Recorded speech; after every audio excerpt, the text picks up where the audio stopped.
Do you ever look around and think, wow, the world is a crazy place, and it just seems to get crazier and crazier? Ease your mind and take a break. This is Fuel for the Soul with John Giftah. We're a hub for inspirational Christian sermons, practical keys for Christian living, and Christian discussions and interviews. You'll be inspired to live the life that you were created for. Your host is a top-ranking podcaster, best-selling author, world record holder, aerospace engineer, life coach, evangelist, and founder of John Giftah International.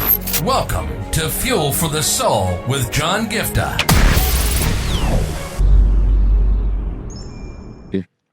And when you talk about being a Christian single, I think you're a Christian single too, right? I'm a Christian single too.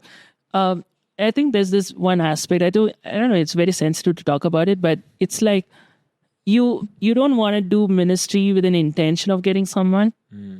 But there are people who have made this mistake, or given this bad, image where, oh, this guy's doing ministry because he wants to hang out with the girls. You know what I mean? And because of some people doing that, a lot of people are affected from actually taking any step. You know what I mean? Sometimes people tell me, oh, you have this ministry, aren't there girls in your ministry contacts and things like that. But for me, one of the things that holds me back is we see in the current stage, because of somebody else, people who make that mistake of going in the wrong direction and spoiling the image. You want to play it professional, but at the same time, you need to at some point say that, oh, you know what, I'm also a single waiting for another single, How do you think you, as a Christian single, you're juggling this space? Yeah, so about dating and being in ministry, right? It's a very, very controversial topic, because if you look at in the Bible doesn't really talk about dating. It talks about only marriage. There's no verse in the Bible where it said Abraham took Sarah on and date. Okay. 5 years and everything. But of course, when you see it in today's time and age, you want to spend time with someone, get to know them before getting married. The first thing would be to ask if that is God's will. If that is God's will, you will find that person also. God will even talk to that person. Because today, especially in Iconic Worship is a young youth group, a lot of people go and reveal and tell God told me you're my wife. And, it's caused a lot of mess. So I usually recommend people and tell, if God has told you, keep it to yourself and just pray for that person, and that person, if God will reveal to that person. Yeah. That is the first thing. The second thing would be, as leaders, it is important for us to set an example, because whatever we do automatically becomes okay, it is allowed. Whatever we do. So I would say, if God has revealed to you that is your wife, and if God has revealed to the wife that is your husband, then keep it under wraps for some time and make it official by getting engaged, and then get married. And not to date for too long, and not to, because that's where all the problems are caused. And once you date somebody and then you break up, and you date someone else, you break up, you date someone else, you break up, your reputation goes down the line. So, I would recommend that, God, ask God's will if that's a person for you. And if that's a person for you, don't even fret about it. If that person is meant for you, she or he will come, and God will reveal to that person as well. And when God gets you together, see what is the next step immediately. Especially I think, you don't know the right age for marriages, right? I know happily married people at the age of 18. I know happily married people at the age of 40. So you never know what's God's plan. So immediately get married, because if you stay in the dating phase for too long as a leader, and if you're making it very public as leader, tomorrow using your lifestyle as an example, people might do other kinds of nonsense. You might not do nonsense. You might be walking in God's will. You might be walking in Christian life. But then people might use our lifestyle as an example and tell their parents, oh, John Giftah is doing, oh, Vivian is doing, so why can't I do? So that would be my advice for dating. But I also want to ask more about the aspect of how do you approach with that? In the sense, what I'm saying is, you're talking in terms of like getting into actual dating someone and stuff, right? Like I'm saying, how do you signal to like you're single or you're waiting for this or you're praying about this, like in a subtle way, because you're in ministry, or I'm in ministry where you want to signal like to potential opportunities, like, I'm single, I'm available, but how do you do that without letting go your guard on being professional? At the same time, understanding that you're human. See, the fact of the matter would be that you can still be, how do I put it? Just like how you spend time. I'm pretty sure the way you talk to your friends in ministry and the way you talk to other people professionally are different. Correct? Yeah. Again, I'm not telling one is what do you say?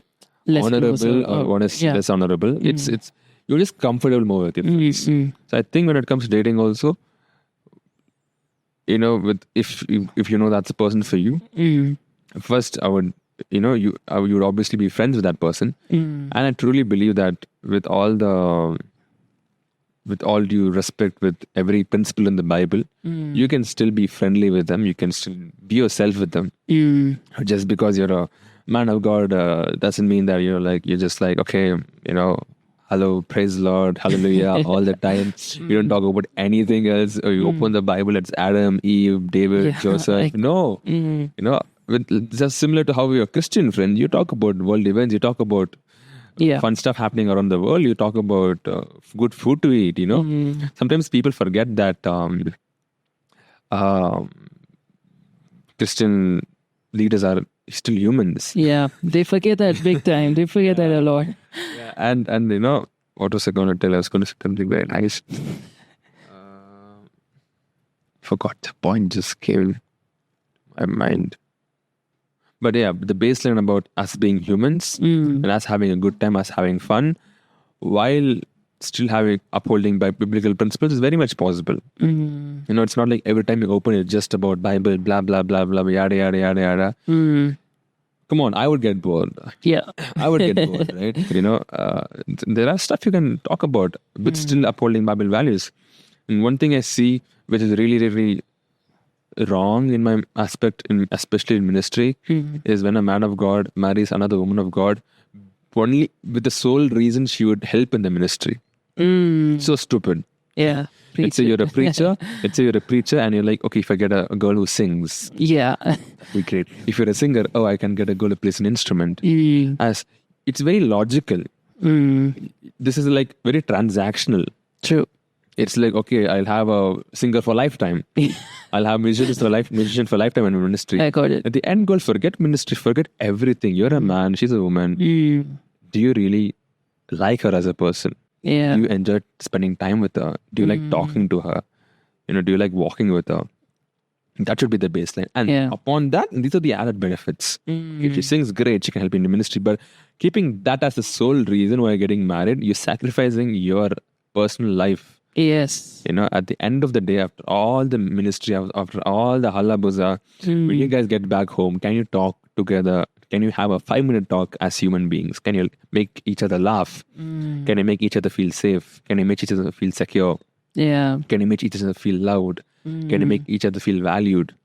That's the baseline. So if that is not there, you can be a great minister of God. She can be a great minister of God. And when you get together, probably your ministries might look very powerful. Two forces joining together. But at the end of the day, you still have to You're still broken. Yeah, you have to go back to your dinner tables and still talk to them as a human. You do that. So yeah, I think sometimes we Christians forget that. Yes. I think a lot of times, since you were talking about it, like they over-spiritualize this whole aspect. God gave me this very powerful revelation from 1 Samuel chapter 16. It talks about a moment when Samuel had to anoint the next king of Israel, and he goes to Jesse's house, and all the sons are lined up except for David. First thing is, he doesn't choose one of the sons of Jesse just because they were the options in front of him, right? Like a lot of times people just look at what are the options and just, okay, choose one of the options. But he was led by the Spirit of God. And the other aspect is that a lot of times people say, see, there's this verse which says, right, God doesn't look at the outward, he looks at the heart, right? Man looks at the outward. And say they quote that one particular part, and then they say that, see, you should forget how the person looks, forget about physical attraction, forget about chemistry, and just, if they're serving in ministry, they're into, like they can help you, or they're, on paper, everything looks fine, just go and marry them, right? But then God was like, when you see, Heliab was very attractive, but then that's when God responds with this answer saying, God looks at the inside and not the outside. But if you see the first definition of David, once David comes into the picture, was not that, he was a man after God's own heart. Actually, if you see in the NLT version, it says he was dark and handsome with beautiful eyes. In another translation, it says it was very fine appearance, very attractive. It was talking about his physical appearance. And that's when God was showing that, first thing is you need to wait for your David, the one that God leads you to. And the one that God leads you to is also someone you're going to like. It's also going to be someone you're actually attracted to. It's not like just close your eyes and marry just because they have a good heart. Like Christians have made this whole thing with that per se.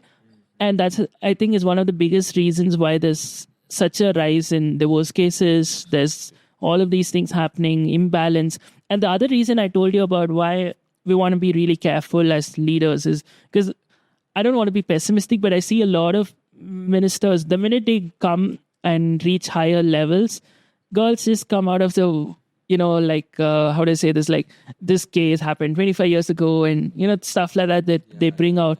So there is this thin line where you need to be careful not to give opportunity for something like that to crop up later. But at the same time, you are led by the Spirit. At the same time, you are projecting that you are single and available. Yeah, that's the right balance. But it's not easy though.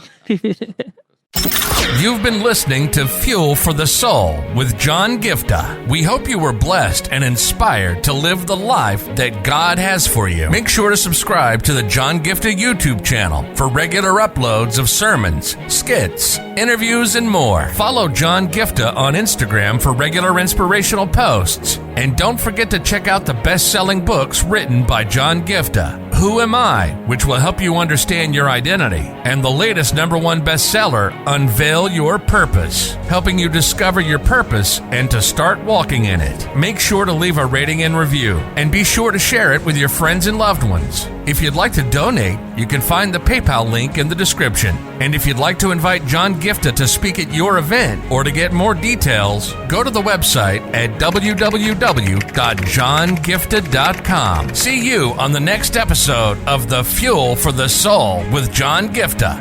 God bless you.